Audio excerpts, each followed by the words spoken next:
ನಾವು ಇನ್ನೇನು ಕೊನೆಯ 4 ಪದ್ಯಗಳ ಚಿಂತನೆ ಇದೆ. ದಾಸರು ಬಹಳ ಸ್ವಾರಸ್ಯವಾಗಿ ಊಟ ಮಾಡೋದು ಹೇಗೆ ಅಂತ ಕಲಿಸ್ತಾ ಹೋದರು. ಮುಂದುವರೆದು ಹೇಳುವಾಗ, ಸರಿ, ದೇವರಿಗೆ ನಾವು ಪದಾರ್ಥವನ್ನು ಅರ್ಪಣೆ ಮಾಡ್ತೇವೆ. ಒಂದು ಪದಾರ್ಥದಲ್ಲಿ ಹುಳಿ ಅಂತಿಟ್ಕೊಂಡ್ರೆ ಉಪ್ಪು ಕಡಿಮೆ ಇರುತ್ತೆ, ಇನ್ನೊಂದು ಖಾರ ಜಾಸ್ತಿ ಆಗಿರುತ್ತೆ. ನಾವು ದೇವರಿಗೆ ಅರ್ಪಣೆ ಮಾಡಿದ್ರೆ ದೇವರಿಗೆ ಸಮಸ್ಯೆ ಆಗಲ್ವಾ ಅಂತ ಒಂದು ಸಾಮಾನ್ಯ ಬರುವಂತಹ ಪ್ರಶ್ನೆ. ಇದಕ್ಕೆಷ್ಟು ಚೆನ್ನಾಗಿ ಉತ್ತರ ಕೊಡ್ತಾರೆ ದಾಸರು ಅಂದರೆ, ಒಂದು ದೃಷ್ಟಾಂತ ಕೊಟ್ಟು ಈ ಪ್ರಶ್ನೆಗೆ ಉತ್ತರವನ್ನು ಕೊಟ್ಟಿದ್ದಾರೆ ದಾಸರು. ಕಲುಷ ಜಿಹ್ವೆಗೆ ಸುಷ್ಟು ಭೋಜನ ಜಲ ಮೊದಲು ವಿಷದೋರುವುದು, ನಿಷ್ಕಲುಷ ಜಿಹ್ವೆಗೆ ಸುರಸ ತೋರುವುದೆಲ್ಲ ಕಾಲದಲ್ಲಿ, ಸುಲಲಿತಾಂಗಗೆ ಸಕಲ ರಸಮಂಗಳವೆನಿಸುತಿಹದನ್ನಮಯ ಕೈಕೊಳದೆ ಬಿಡುವನೆ ಪೂತನಿಯ ವಿಷ ಮೊಲೆಯ ನುಂಡವನು. ಪರಮಾತ್ಮ ಅವನಿಗೇನು ಸಮಸ್ಯೆ ಆಗಲ್ಲ, ಉಪ್ಪು ಜಾಸ್ತಿ ಇರಲಿ ಖಾರ ಕಡಿಮೆ ಇರಲಿ. ಯಾಕೆಂದರೆ ಕಲುಷ ಜಿಹ್ವೆಗೆ ಒಂದು ಒಳ್ಳೆಯ ದೃಷ್ಟಾಂತ ಕೊಡ್ತಾರೆ. ಕಲುಷ ಅಂದರೆ ಜ್ವರಾದಿಗಳು ಬಂದು ಕೆಟ್ಟಿರುವ ಜಿಹ್ವೆಗೆ, ನಾಲಿಗೆಗೆ ಸುಷ್ಟು ಒಳ್ಳೆಯ ರುಚಿಕರವಾದಂತಹ ಭೋಜನ ಅಂದರೆ ಊಟ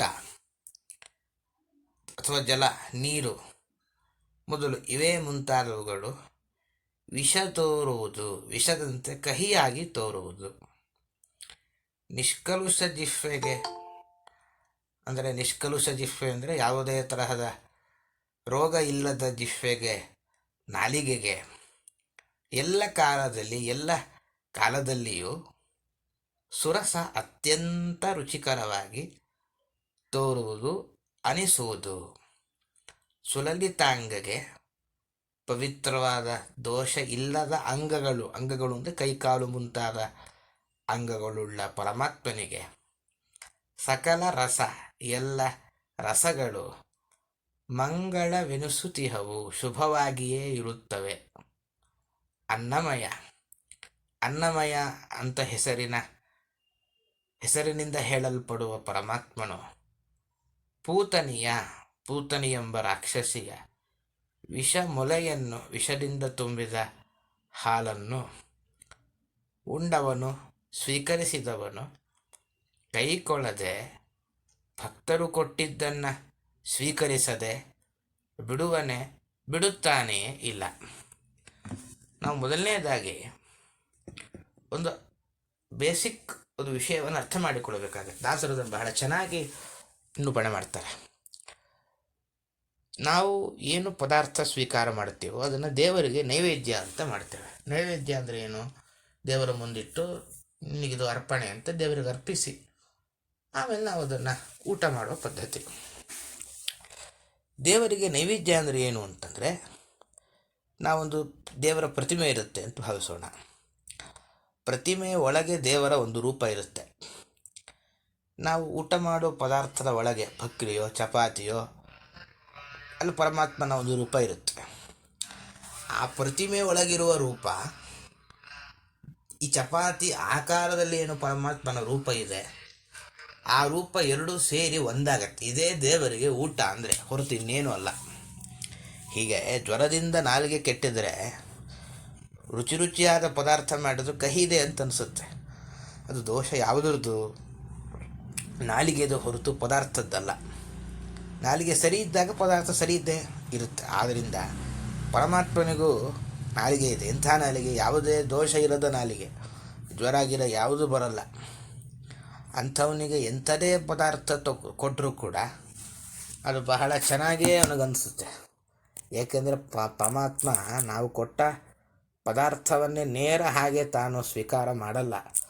ಹೊರತು ಏನು ಮಾಡ್ತಾನೆ? ಪದಾರ್ಥದ ಒಳಗಿನ ಅವನ ಒಂದು ರೂಪ, ದೇವರ ಒಂದು ರೂಪ, ಪ್ರತಿಮೆ ಒಳಗಿನ ದೇವರ ರೂಪ ಎರಡೂ ಸೇರಿ ಒಂದಾಗತ್ತೆ. ಇದೇ ದೇವರಿಗೆ ಊಟ ಅಂತ ಹೇಳಿದರೆ, ಆದ್ದರಿಂದ ಅಲ್ಲೇನು ಸಮಸ್ಯೆನೇ ಇಲ್ಲ. ಅದಕ್ಕೆ ಒಂದು ಕೊಡೋ ದೃಷ್ಟಾಂತ ಏನು ಅಂದರೆ,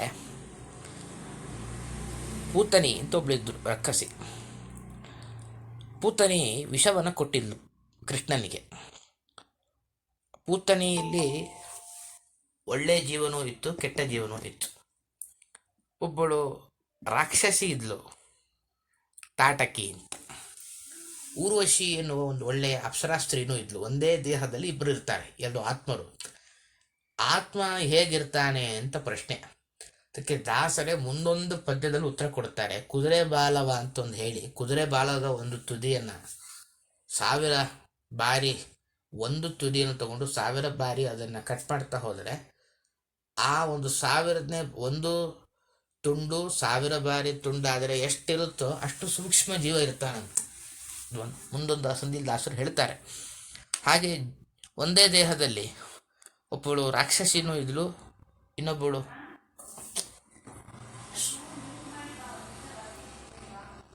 ಒಂದೇ ನಿಮಿಷ ಪಾಠ ಶುರು ಆಗುತ್ತೆ. ಒಂದೇ ನಿಮಿಷ.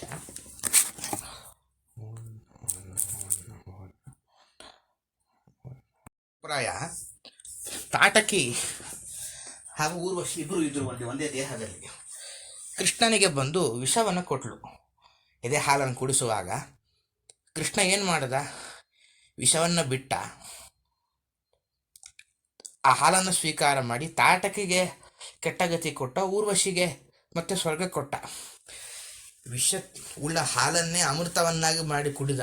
ಹೀಗಿರುವಾಗ ಅವನ ನಾಲಿಗೆಯೇ ಚಂದ ಆದ್ದರಿಂದ ನಾವು ಕೊಡೋದು ಉಪ್ಪು ಕಡಿಮೆ ಇರಲಿ, ಉಪ್ಪು ಜಾಸ್ತಿ ಇರಲಿ, ಏನೂ ಸಮಸ್ಯೆ ಆಗಲ್ಲ, ಅವನು ಹಾಗೆ ಸ್ವೀಕಾರ ಮಾಡೇ ಮಾಡ್ತಾನೆ.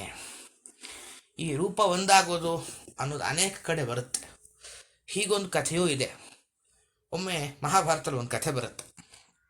ಕೃಷ್ಣನ ಹತ್ತಿರ ಒಬ್ಬ ಬ್ರಾಹ್ಮಣ ಬಂದಂತೆ. ಕೇಳ್ತಾನಂತೆ, ನನಗೆ ಎಲ್ಲ ಮಕ್ಕಳು ಹುಡ್ತಾವೆ, ಹುಟ್ಟಿದ ಕೂಡಲೇ ಎಲ್ಲ ಮಾಯ ಆಗಿಬಿಡುತ್ತೆ ಅಂತ. ಹಾಗೆ ಕೃಷ್ಣ ಪರಮಾತ್ಮ ಏನು ಮಾಡ್ದ? ಆ ರಥದಲ್ಲಿ ಅರ್ಜುನನ ಕೂಡಿಸಿಕೊಂಡು ಅನಂತಾಸನಕ್ಕೆ ಹೋದನಂತೆ. ನಾವು ನೋಡಿದ್ವಿ ದೇವರ 3 ಪಟ್ಟಣ, ಅನಂತಾಸನ, ಶ್ವೇತದ್ವೀಪ, ವೈಕುಂಠ ಅಂತ. ಅಲ್ಲೊಂದು ಪರಮಾತ್ಮನ ರೂಪ ಇತ್ತಂತೆ. ಈ ಕೃಷ್ಣ ರೂಪ ಆ ರೂಪದ ಒಳಗೆ ಸೇರಿಕೊಳ್ತಂತೆ. ಹೀಗೆ ಅನೇಕ ಕಡೆ ಈ ವಿಷಯ ಬರುತ್ತೆ. ಇಲ್ಲೂ ಕೂಡ ಹಾಗೆ ಇಟ್ಕೊಳ್ಬೇಕು ನಾವು ಅಂತ ಈ ಪದ್ಯದ ಒಟ್ಟಾರೆ ಅಭಿಪ್ರಾಯ. ಯಾವ ನಾಲಿಗೆಗೆ ಅನ್ನ ಅಥವಾ ನೀರು ವಿಷವಾಗಿ ತೋರುತ್ತೆ, ಯಾವ ನಾಲಿಗೆಗೆ ಅದು ಒಳ್ಳೆ ರುಚಿ ಉಳ್ಳದ್ದು ಅಂತ ತೋರುತ್ತೆ ಅಂತ ಪ್ರಶ್ನೆ. ಅದಕ್ಕೆ ಉತ್ತರ ಏನು ಅಂದರೆ, ಜ್ವರಾದಿಗಳಿಂದ ಯಾರಿಗೆ ಜ್ವರಗಿರ ಬಂದಿರುತ್ತೋ ಅಂಥವರಿಗೆ ಅದು ವಿಷ ಅಂತ ತೋರುತ್ತೆ. ಯಾವ ನಾಲಿಗೆ ಸರಿಯಾಗಿರುತ್ತೋ ಅದು ರುಚಿಯಾಗಿ ತೋರುತ್ತೆ ಆ ನಾಲಿಗೆಗೆ. ಸರಿ, ಪರಮಾತ್ಮ ಯಾಕೆ ಒಳ್ಳೆಯದನ್ನು ಮಾತ್ರ ಸ್ವೀಕಾರ ಮಾಡ್ತಾನೆ ಅಂದರೆ, ಅವನ ಕೈಕಾಲು, ಅವನ ಇಡೀ ದೇಹವೇ ಮಂಗಳಮಯ. ಆದ್ದರಿಂದ ಯಾವುದು ಒಳ್ಳೆಯದು ಅವನು ಅದನ್ನು ಮಾತ್ರ ಸ್ವೀಕಾರ ಮಾಡ್ತಾರೆ. ಭಕ್ತರು ಕೊಟ್ಟದ್ದನ್ನು ಸ್ವೀಕಾರ ಮಾಡ್ತಾನೆ. ಇದು ಆಶ್ಚರ್ಯವ ಅಂದರೆ, ವಿಷವನ್ನೇ ಅಮೃತವನ್ನಾಗಿ ಸ್ವೀಕಾರ ಮಾಡಿದೆ. ಭಕ್ತರು ಕೊಡೋದು ಒಂದು ಸ್ವಲ್ಪ ವ್ಯತ್ಯಾಸ ಇದ್ದರೂ ಅವನು ಸ್ವೀಕಾರ ಮಾಡದೇ ಇರ್ತಾನೆ, ಸ್ವೀಕಾರ ಮಾಡಿಯೇ ಮಾಡ್ತಾನೆ. ನಮಗೂ ಸಮಸ್ಯೆ ಏನು ಅಂದರೆ, ಯಾಕೆ ಸಮಸ್ಯೆಯನ್ನು, ನಮ್ಮಲ್ಲಿ ದೋಷಗಳೇನು ಅಂದರೆ ನಾನೇ ಮಾಡಿದ್ದು ಅಂತ ಒಂದು ಅಹಂಕಾರ ಇರುತ್ತೆ. ಆದ್ದರಿಂದ ನಮಗೆ ಅಜ್ಞಾನ ಅಥವಾ ಸರಿಯಾಗಿ ಜ್ಞಾನ ಇರಲ್ಲ, ಎಲ್ಲವೂ ನನ್ನದು ಅಂತ ಅಭಿಮಾನ ಇರುತ್ತೆ. ಆದ್ದರಿಂದ ಒಳ್ಳೆಯ ವಿಚಾರವು ಕೂಟ ಕೆಟ್ಟ ವಿಷಯವಾಗಿ ತೋರುತ್ತೆ. ಈ ಅಭಿಪ್ರಾಯದಲ್ಲಿ ದಾಸರು ಹೇಳಿದ್ದು, ನಮ್ಮಲ್ಲಿ ಯಾವುದೇ ದೋಷಗಳಿರಲಿ ಆದರೂ ಪರಮಾತ್ಮ ಗುಣವನ್ನೇ ಸ್ವೀಕಾರ ಮಾಡ್ತಾನೆ. ಇದಕ್ಕೆ ದೃಷ್ಟಾಂತ ಕೊಟ್ಟು ಏನು ಅಂದರೆ, ದೇವರ ಭಕ್ತರಾದ ವಾಯುದೇವರಿಗೆ ಇಂಥ ಸಾಮರ್ಥ್ಯ ಇದೆ ಅಂತ ಒಂದು ವಾಯುದೇವರ ದೃಷ್ಟಾಂತ ಕೊಟ್ಟು ಇದನ್ನೇ ಬಹಳ ಚೆನ್ನಾಗಿ ಸಮರ್ಥನೆ ಮಾಡ್ತಾರೆ ದಾಸರು. ಪೇಳಲೇನು ಸಮೀರ ದೇವನು ಕಾಲಕೂಟವನುಂಡು ಲೋಕವ ಪಾಲಿಸಿದ ತದ್ದಾಸನೋರ್ವನು ಅಮೃತ ನೆನೆಸಿದನು.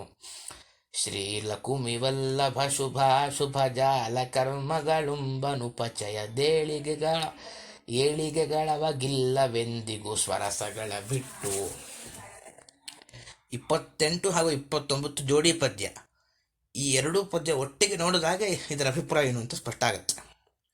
ಮೊದಲು ಈ ಪದ್ಯ ನೋಡೋಣ. ಸಮೀರ ದೇವನು ಅಂದರೆ ಜೀವರನ್ನು ಚೆನ್ನಾಗಿ ಪ್ರೇರಿಸುವ ವಾಯುದೇವರು.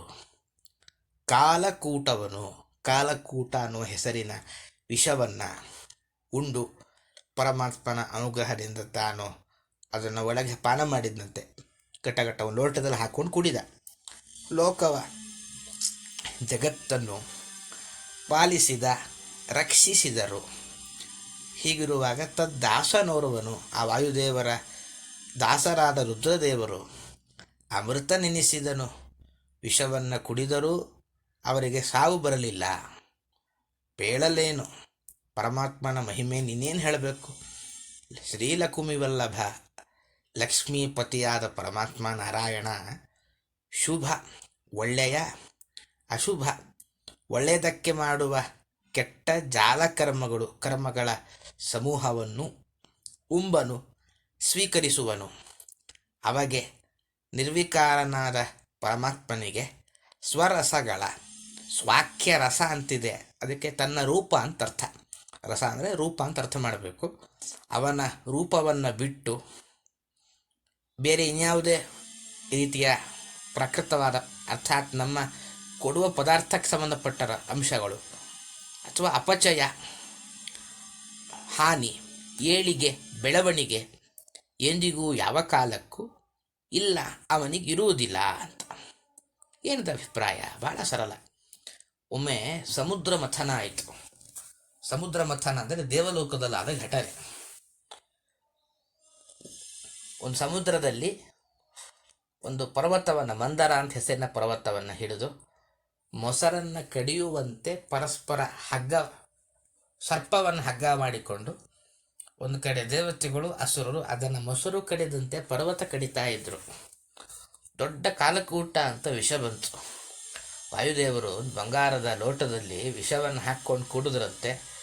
ವಿಷವೇ ಅಮೃತ ಹಾಗೆ ಹೋಯಿತು. ಪ್ರಬಲವಾದ ವಿಷಪಾನ ಮಾಡಿದ್ರು ಅವರು ಬದುಕಿದ್ರಾದ್ರಿಂದ ಅವರಿಗೆ ಅಮೃತ ಅಂತ ವಾಯುದೇವರಿಗೆ ಹೆಸರಿದೆ. ಹೀಗಿರುವಾಗ ಪರಮಾತ್ಮ ಏನಿದ್ದಾನೆ ಅವನಿಗೂ ಕೂಡ ಯಾವುದೇ ತರಹ ಪದಾರ್ಥ ಇರುತ್ತೆ. ಪದಾರ್ಥ ಎಂಥದ್ದೇ ಇರಲಿ, ನಾವು ಕೊಡುವ ಪದಾರ್ಥವನ್ನು ಸ್ವೀಕಾರ ಮಾಡಿದ್ರೆ ಅವನಿಗೆ ಅಭಿವೃದ್ಧಿ. ನಾವು ಊಟ ಮಾಡ್ತೇವೆ, ಇನ್ನೇನು ಮಾಡ್ತೇವೆ, ಎಲ್ಲ ನಿಂಗೆ ಅರ್ಪಣೆ ಅಂತ ಅರ್ಪಣೆ ಮಾಡ್ತೇವೆ. ನಾವು ಪದಾರ್ಥವನ್ನು ಕೃಷ್ಣಾರ್ಪಣ, ದೇವರಿಗೆ ಇದು ಅರ್ಪಣೆ ಅಂತ ಹೇಳಿದರೆ ಮಾತ್ರ ಅವನಿಗೆ ಅಭಿವೃದ್ಧಿ. ಕೆಲವೊಮ್ಮೆ ಕೆಟ್ಟ ಕರ್ಮ ಇರುತ್ತೆ. ನಾವು ಅದೊಂದು ಮಹತ್ವದ ಮಾತು ಹೇಳ್ತಾರೆ, ನಾವು ಒಳ್ಳೆಯ ಕರ್ಮವನ್ನು ಅರ್ಪಣೆ ಮಾಡಬೇಕಂತೆ, ಕೆಟ್ಟ ಕರ್ಮವನ್ನು ಅರ್ಪಣೆ ಮಾಡಬೇಕಂತೆ. ಕೆಟ್ಟ ಕರ್ಮ ಅರ್ಪಣೆ ಮಾಡೋದು ಅಂದ್ರೆ ಏನು? ಮುಂದಿನ ಪದ್ಯದಲ್ಲಿ ಸ್ಪಷ್ಟ ಆಗುತ್ತೆ. ಈಗ ಇಟ್ಟಿಟ್ಕೊಳ್ಳೋಣ.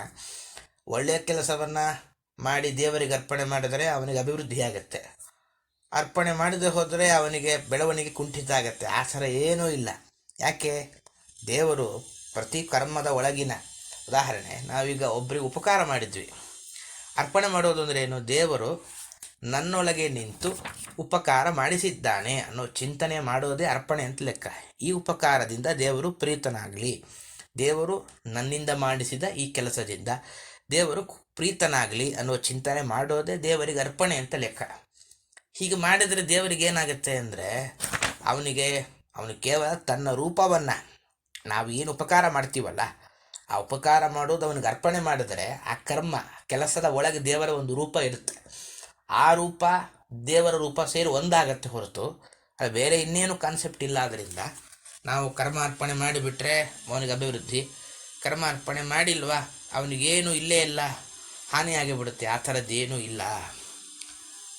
ಈ ಕರ್ಮ ಅರ್ಪಣೆ ಅಂದರೆ ಏನು ಅಂತ ವಿಚಾರ ಮಾಡಬೇಕು. ಕರ್ಮ ಅರ್ಪಣೆ ಅಂದರೆ ಇಷ್ಟೇ ಅಭಿಪ್ರಾಯ ನಾವು ಅರ್ಥ ಮಾಡಿಕೊಳ್ಬೇಕು. ಫಲದ ಅಪೇಕ್ಷೆ ಬಿಟ್ಟು ದೇವರು ನನ್ನಿಂದ ಕರ್ಮ ಮಾಡಿಸಿದ್ದಾನೆ ಅಂತೇನು ಚಿಂತನೆ ಮಾಡ್ತೀವಲ್ಲ, ಇದನ್ನೇ ಕರ್ಮದ ಅರ್ಪಣೆ ಅಂತ ಹೇಳ್ತಾರೆ. ಈ ಚಿಂತನೆ ಮಾಡಬೇಕು ಅಂತ ಅಭಿಪ್ರಾಯ. ಪರಮಾತ್ಮನಿಗೆ ಹಾನಿ ವೃದ್ಧಿಗಳು ಯಾಕಾಗಲ್ಲ ಅಂದರೆ ಅವನು ತನ್ನ ರೂಪವನ್ನೇ ಸ್ವೀಕಾರ ಮಾಡ್ತಾನೆ. ಅದರಿಂದ ಸ್ವಾಕ್ಯ ರಸ ಅಂದರೆ ತನ್ನ ರೂಪ.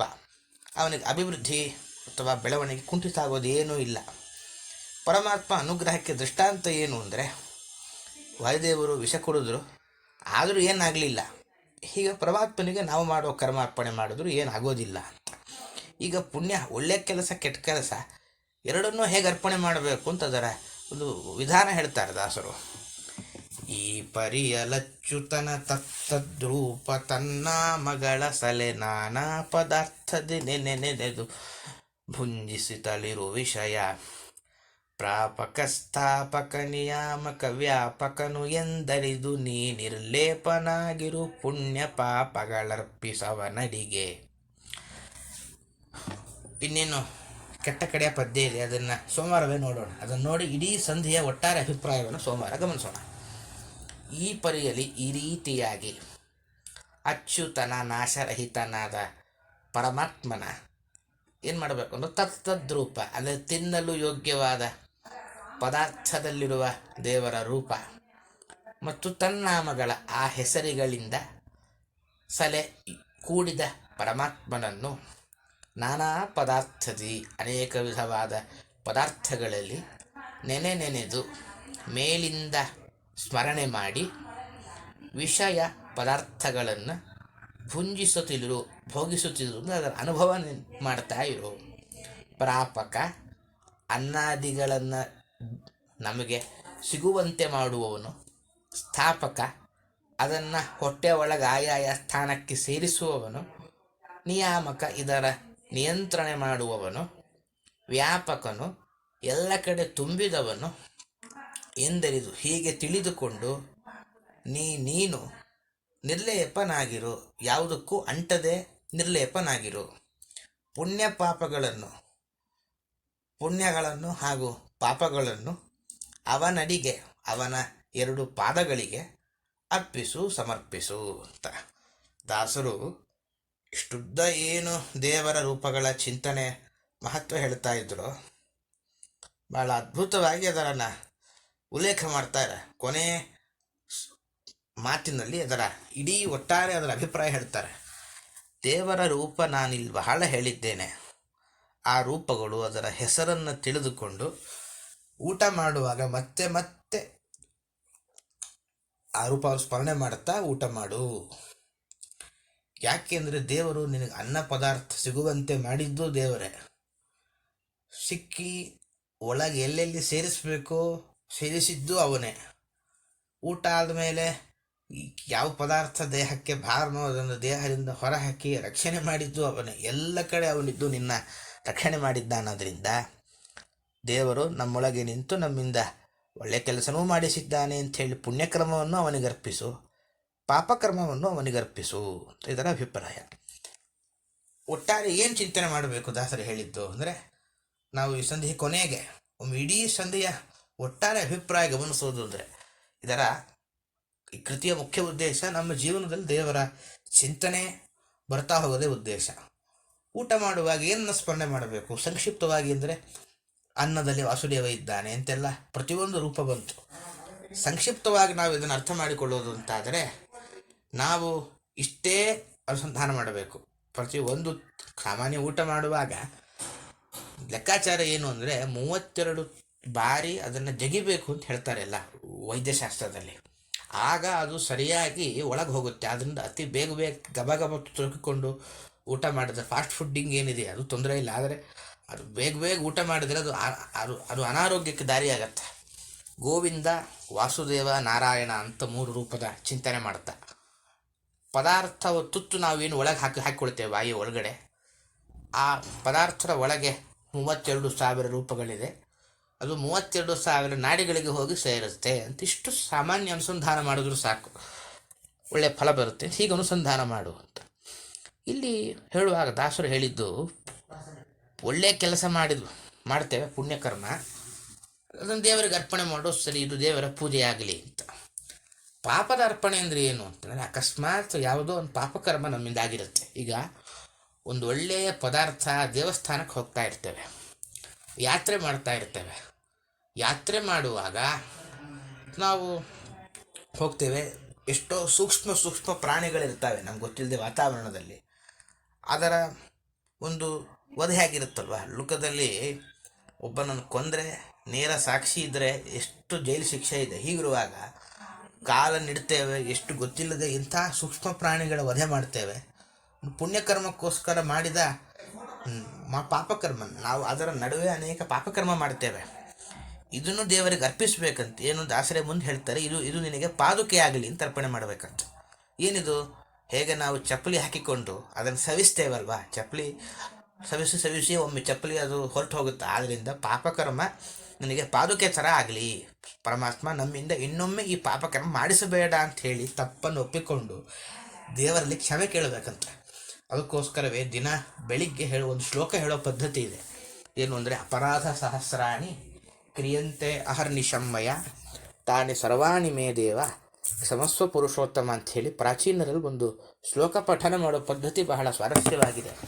ಸ್ವಾಮಿ, ನಾನು ಗೊತ್ತಿದ್ದೋ ಗೊತ್ತಿಲ್ಲದೆಯೋ ಅನೇಕ ತಪ್ಪನ್ನು ಮಾಡಿಬಿಟ್ಟಿದ್ದೇನೆ, ಆ ತಪ್ಪನ್ನು ಕ್ಷಮಿಸು, ಇನ್ನೊಮ್ಮೆ ಈ ಪಾಪಕರ್ಮ ನಮ್ಮಿಂದ ಮಾಡಿಸಬೇಡ ಅಂತ ಚಿಂತನೆ ಮಾಡೋದೇ ಪಾಪಕರ್ಮದ ಅರ್ಪಣೆ.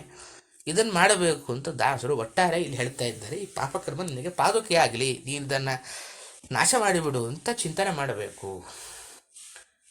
ಈಗ ಇಲ್ಲಿ ನಾವು ಗಮನಿಸಬೇಕಾದ ವಿಷಯ, ಒಟ್ಟಾರೆ ದಾಸರು ಬೋಧನ ರಸಭಾಗ ಸಂಧಿಯಲ್ಲಿ ಬೋಧನ ಮಾಡುವಾಗ ಯಾವ್ಯಾವ ರೂಪ ಚಿಂತನೆ ಮಾಡಬೇಕು ಅನ್ನೋ ವಿಷಯವನ್ನೆಲ್ಲ ಬರ್ತಾ ಬರ್ತಾ ಎಲ್ಲ ಅದಕ್ಕೆ ಸಂಬಂಧಪಟ್ಟ ಹಾಗೆ ಅನೇಕ ರೂಪಗಳನ್ನು ಉಲ್ಲೇಖ ಮಾಡಿ, ಮಧ್ಯದಲ್ಲಿ ಒಂದು ಶ್ರಾದ್ದದ ವಿಷಯವನ್ನು ದಾಸರು ಉಲ್ಲೇಖ ಮಾಡಿದರು. ಶ್ರಾದ್ದ ಮಾಡುವಾಗ ಹೇಗೆ ಚಿಂತನೆ ಮಾಡಬೇಕು, ಪರಮಾತ್ಮ ಯಾವ್ಯಾವ ರೂಪ ಇರುತ್ತದೆ ಅಂತ ಚಿಂತನೆ ಮಾಡಿ, ಒಟ್ಟಾರೆ ಈ ಚಿಂತನೆ ಫಲ ಏನು ಅನ್ನೋದನ್ನು ಉಲ್ಲೇಖ ಮಾಡಿದ್ರು. ಹೀಗೆ ಚಿಂತನೆ ಮಾಡಬೇಕು ಅಂತ ದಾಸರು ಉಲ್ಲೇಖ ಮಾಡಿ ಈ ಪದ್ಯದಲ್ಲಿ ಒಟ್ಟಾರೆ ಎಲ್ಲವನ್ನು ಅವನ ಪಾಲಿಗೆ ಅರ್ಪಣೆ ಮಾಡು ಅಂತ ಹೇಳಿ, ಒಟ್ಟು ಎಷ್ಟು ರೂಪ ಇರ್ತದೆ ಅಂತ ಪ್ರಶ್ನೆ. ಒಟ್ಟಾರೆ ಊಟ ಮಾಡುವಾಗ ಎಷ್ಟು ರೂಪ ಇರುತ್ತೆ ಅನ್ನೋದನ್ನು ಕೊನೆಗೆ ಹೇಳ್ತಾರೆ. ಅದನ್ನು ಸೋಮವಾರ ನೋಡೋಣ. ದೇವರನ್ನು ಪದಾರ್ಥಗಳು ಹೇಗೆ ಸ್ಮರಿಸಬೇಕು ಅಂದರೆ, ಆ ಪದಾರ್ಥಗಳ ಒಳಗಡೆ ಅನ್ನ ಅಂತ ತೊಗೊಂಡ್ರೆ ಅನ್ನದ ಒಳಗೆ ವಾಸುದೇವ ಇದ್ದಾನೆ. ವಾಸುದೇವ ಶಬ್ದದ ಅರ್ಥ ಸ್ಮರಣೆ ಮಾಡಬೇಕು, ಎಲ್ಲ ಕಡೆ ಇದ್ದಾನೆ ಅಂತ ಹೀಗೆ ಅರ್ಥ ಸ್ಮರಣೆ ಮಾಡ್ತಾ ಇರಬೇಕು. ಏನಂತ ಸ್ಮರಣೆ ಮಾಡಬೇಕು? ಅನ್ನಗಳನ್ನು ನಮಗೆ ಸಿಗುವಂತೆ ಮಾಡಿದ, ಎಲ್ಲೆಲ್ಲಿ ಸೇರಬೇಕು ದೇಹದ ಒಳಗೆ ಅಲ್ಲಿ ಸೇರುವಂತೆ ಮಾಡಿದ, ನಮ್ಮ ನಿಯಂತ್ರಣ ಅವನಿಗಿದೆ, ಎಲ್ಲ ಕಡೆ ವ್ಯಾಪ್ತನಾಗಿದ್ದಾನೆ ಅಂತ ಚಿಂತನೆ ಮಾಡಬೇಕು. ದೇವರ ಪಾದಕಮಲಗಳಲ್ಲಿ ಏನನ್ನು ಅರ್ಪಣೆ ಮಾಡಬೇಕು ಅಂದರೆ ಪುಣ್ಯ ಹಾಗೂ ಪಾಪಗಳನ್ನು ಅರ್ಪಣೆ ಮಾಡಬೇಕು ಅಂತ ಈ ಪದ್ಯದ ಚಿಂತನೆ ಅಂತ ಹೇಳ್ತಾ ಇಲ್ಲಿ ಇಂದಿಗೆ ಪಾಠ ಮುಗಿಯುತ್ತೆ. ಏನಾದರೂ ಪ್ರಶ್ನೆಗಳಿದ್ದರೆ ಕೇಳಬಹುದು. ಶ್ರೀಕೃಷ್ಣ ಅರ್ಪಣಮಸ್ತು.